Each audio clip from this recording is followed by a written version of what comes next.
2022년 2월 16일 수요 기도회를 시작하겠습니다.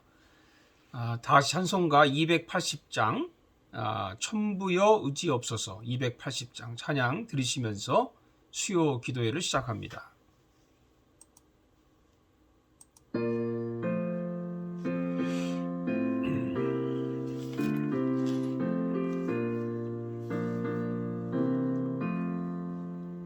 천부여 의지없소서 손 들고 옵니다. 주 나를 외면하시면 나 어디 가리까. 내 죄를 씻기 위하여 피 흘려 주시니 곧 회개하는 마음으로 주 앞에 옵니다. 전부터 계신 주께서 영죽을 죄인을 보혈로 그해 주시니 그 사랑 한없네. 내 죄를 씻기 위하여 피 흘려 주시니 곧 회개하는 마음으로 주 앞에 옵니다. 나 예수 지암으로 큰 권능 받아서 주님께 구한 모든 것들 얻겠습니다. 내 죄를 씻기 위하여 피 흘려 주시니 곧 회개하는 마음으로 주 앞에 옵니다. 아멘. 오늘 주신 하나님 말씀을 같이 보겠습니다. 요한복음 13장 18절에서 30절 말씀입니다. 요한복음 13장 18절에서 30절까지 제가 말씀 봉독할 때 여러분도 마음을 여시고 하나님 음성 들으시기 바랍니다.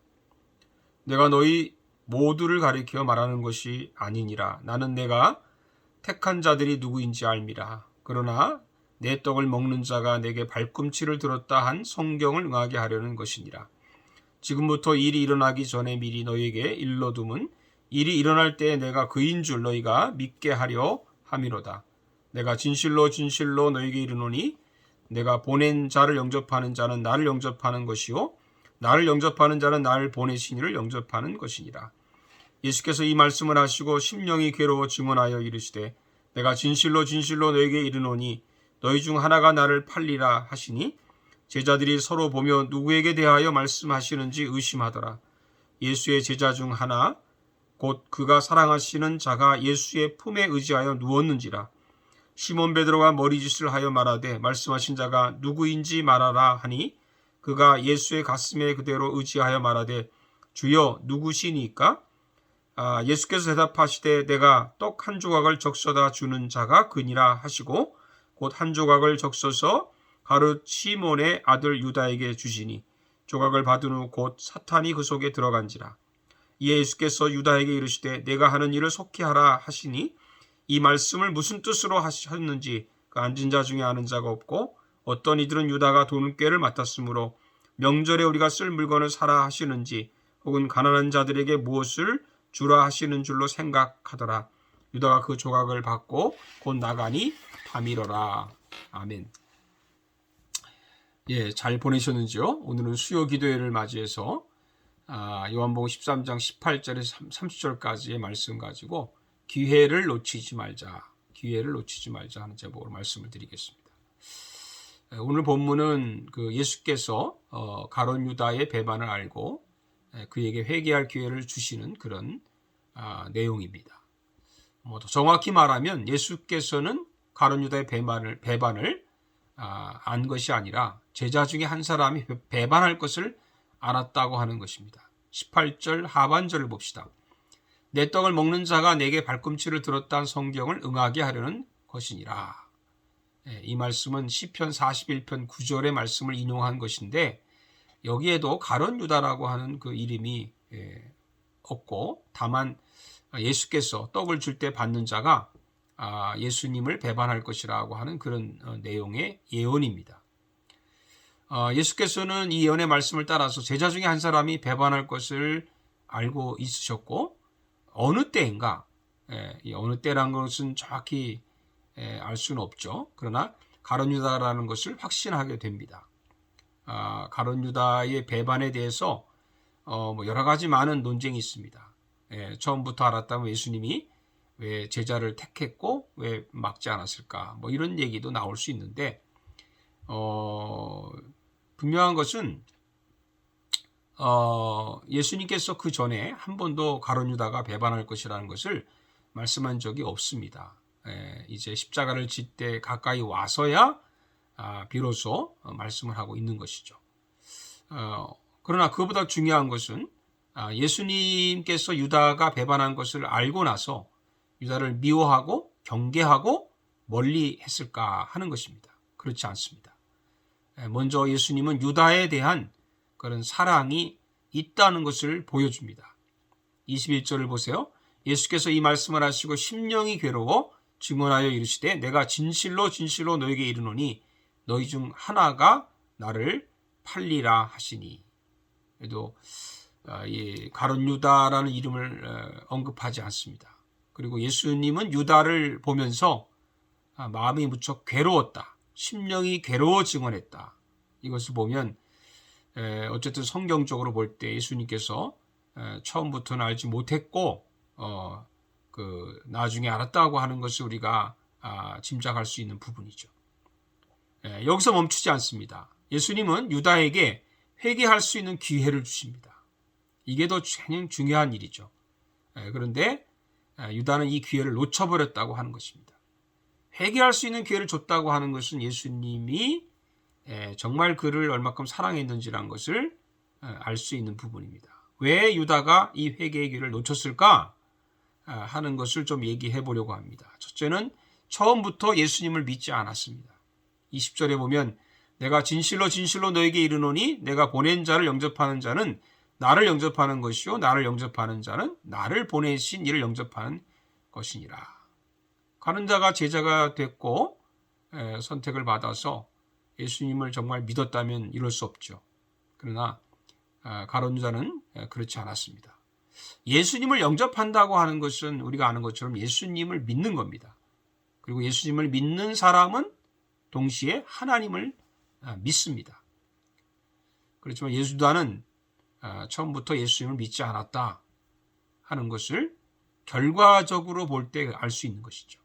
그러니까 제자이지만 제자가 아닌 겁니다. 우리가 교회를 다닌다고 해서 다 믿나요? 그렇지 않죠. 집사, 권사, 장로, 목사가 되었다고 다 예수를 믿습니까? 그렇지 않습니다. 그저 믿음 없이 교회만 왔다 갔다 하는 사람들이 적지 않다라고 하는 것입니다. 유다 같은 사람입니다. 그러면 회개의 기회를 놓치게 됩니다. 아무리 말씀을 들어도 도무지 회개하려고 하지 않고 말씀을 들으려고 하지 않는 것이죠. 여러분, 교회 왜 나갑니까? 교회 나가면 제일 먼저 해야 될 일이 뭐냐? 예수님을 영접하는 것입니다. 우리 요한복음 1장 12절의 말씀처럼 영접하는 자, 곧 이를 믿는 자들에게는 하나님의 자녀가 되는 권세를 주셨다. 이 말씀처럼 우리가 주님을 영접하기를 간절히 축복합니다. 둘째는 사단에게 마음을 빼앗겼습니다. 26절에 보니까 예수께서 대답하시되 내가 떡 한 조각을 적셔다 주는 자가 그니라 하시고 곧 한 조각을 적셔서 가룟 시몬의 아들 유다에게 주셨다고 했습니다. 예수님이 테스트를 하신 것이죠. 미리 말씀을 했습니다. 떡을 먹는 자가 배반할 것이라고 했는데 이 말씀을 듣고도 떡을 주니까 유다가 덥석 받습니다. 27절에 보면 조각을 받은 후 곧 사탄이 그 속에 들어간지라. 왜 받았을까요? 떡을 받은 후에 왜 사탄이 들어갔을까요? 이미 유다는 사탄의 미혹에 넘어간 사람이라는 것이죠. 유다는 돈의 눈이 어두워서 돈꾀를 맡았지만 거기서 돈을 훔쳐갔던 사람이고, 대제사장으로부터 은 30을 받고 스승을 팔 거라고 하는 그런 은밀한 계획을 세운 사람입니다. 이미 미혹에 넘어갔습니다. 이미 사탄에게 마음을 빼앗겼습니다. 여러분, 어느 날 어떤 그 교인이 교회를 떠나고 믿음을 배반하고 세상 쾌락에 빠진 사람을 가만히 들여다보면 이미 평소에 사탄에게 마음을 빼앗긴 사람이 많습니다. 평소에 믿음 생활하는 걸 보면요, 그 결과를 알 수 있는 겁니다. 주님도 그 열매를 보고 안다고 하지 않았습니까? 사탄에게 마음을 빼앗기지 맙시다. 절대로 사탄에게 마음을 빼앗기면 안 됩니다. 이 세상이나 세상에 있는 것들을 사랑하지 말라 요한이 말씀했습니다. 세상 사랑하면 회개하라는 소리가 들리지 않습니다. 말씀이 들리지 않습니다. 깨닫지를 못합니다. 예수님의 음성을 다시 한번 기억합시다. 회개하라, 하나님 나라가 가까이 왔다. 우리가 주님 앞에 나올 때마다 우리가 회개함으로 우리가 사탄에게 마음을 빼앗기지 않기를 축복합니다. 셋째는, 유다는 너무 영리한 사람입니다. 영리한 것은 좋은 뜻입니다. 똑똑하다는 건 좋은 뜻이에요. 그러나 너무 지나치게 영리하면 악으로 치우치게 됩니다. 이것을 알아야 됩니다. 유다가 배반할 것을 누가 알았나요? 예수님만 아셨습니다. 3년 동안 같이 먹고 자고 여행했던 다른 제자들은 전혀 몰랐습니다. 눈치를 채지도 못했습니다. 어떻게 속일 수 있었을까요? 어떻게 그들이 모르게 이렇게 행동할 수 있었을까요? 어떻게 이렇게 예수님을 배반하는 것을 전혀 아무도 눈치채를 못했을까요? 유다는요, 너무 영리한 사람입니다. 지나치게 머리가 똑똑합니다. 좋은 머리를 선하게 쓰는 것은 정말 유용한 일이고 모든 사람에게 유익되지만, 그러나 악한 데 사용하면 안 되는 것이죠. 공부 잘하고 성공하는 것도 중요하지만 그것을 악한 데 사용하면 결국은 죄의 종이 되고 사탄의 종이 되는 것입니다. 아주 오래전에 콜럼보라는 드라마가 있었죠. 범인의 공통점이 뭡니까? 지나치게 영리해서 그 영리함을 가지고 죄를 짓습니다. 살인을 저지릅니다. 아무도 모를 거라는 확신을 가지고 하는 거죠. 그런데요, 좀 모자란 것 같고 어설픈 것 같고 그런 콜럼보 형사에게 결국에는 덜미가 잡힙니다. 꼬리가 잡힙니다. 여러분, 우리가 신앙생활 하면서도 너무 똑똑한 척하고 너무 잘난 척하고 너무 아는 척하고 그러면 하나님께 언젠가 덜미가 잡힙니다. 꼬리가 잡힙니다. 그래서 좀 미련하게 믿으세요. 나오라면 나오고 가라면 가고 믿으라면 믿고 읽으라면 읽고 드리라면 드리고, 그런 사람이 복을 받습니다. 예수님이 직접 떡을 주는데도 유다는 눈 하나 깜짝하지 않았습니다. 어떻게 그럴 수 있었을까요? 양심이 마비된 겁니까? 바울이 말합니다. 너희가 선한데 지혜롭고 악한데 미련하기를 원하노라. 자, 여러분, 다시 한번 말씀드립니다. 좀 미련하게 믿읍시다. 좀 바보같이 사랑할 수 있어야 합니다.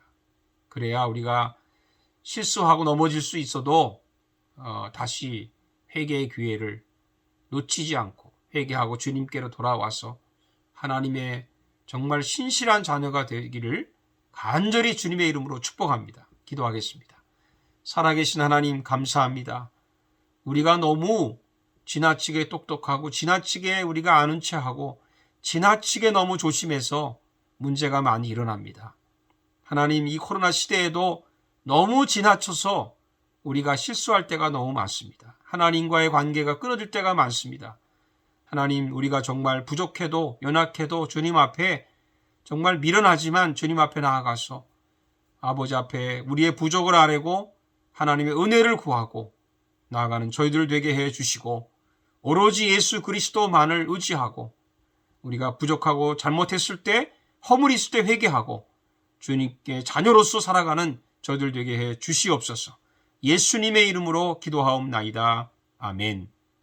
주님 가르친 기도로 마칩니다. 하늘에 계신 우리 아버지여, 이름이 거룩히 여김을 받으시오며 나라의 임하옵시며 뜻이 하늘에서 이루어진 것 같이 땅에서도 이루어지이다. 오늘날 우리에게 일용할 양식을 주옵시고 우리가 우리에게 죄 지은 자를 사하여 준 것 같이 우리 죄를 사하여 주옵시고 우리를 시험에 들지 말게 하옵시며 다만 악에서 구하옵소서. 나라와 권세와 영광이 아버지께 영원히 있사옵나이다. 아멘. 여러분 평안 가운데 또 주일에 뵙도록 하겠습니다. 감사합니다.